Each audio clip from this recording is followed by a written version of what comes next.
I want to welcome you to the Ask Jeff YouTube channel. Here's today's question.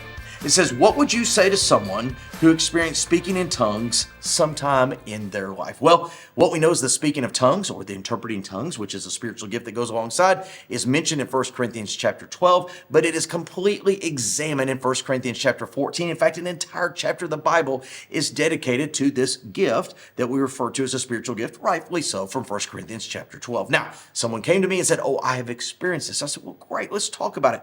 I would address this person much like I would address anybody who claimed to have a dream from God, a vision from God, a word from God. In other words, let's sit down and let's look at chapter and verse in the Bible and see if what you experience lines up and matches with what Scripture says. For example, 1 Corinthians 14, the very beginning, I think it's in verse 4 or 5, it says that whoever speaks in a tongue edifies himself. What does that mean? They actually understood what they said. They didn't just say something not knowing what it was. If they edify themselves, then they know what they actually said on behalf of the Lord. Then we could go further on in the chapter, verses 30, 31 and following, where it says no more than 2 or 3 publicly. There's always an interpreter. But one of the things that I would love to do is go all the way back up into verse 29 and 30, where it says that this is not for the church, but it's for those who don't believe. And so if you begin to check off the box of they were edified, they knew what they said, there was an interpreter, there's no more than 2 or 3, and those who were lost, not believing in Jesus Christ, were greatly impacted by the, quote, it's called a sign.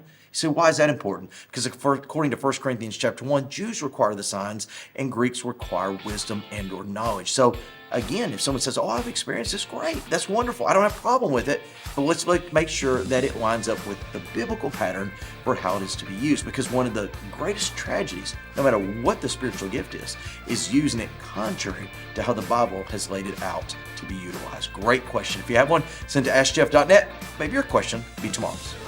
Thanks for being a part of today's daily question. Now, we answer a question each and every day. Please feel free to submit a new question at AskJeff.net. We may not have gotten to yours today, but we eventually will continue to be a part of this. Subscribe so you don't miss out on a question every day.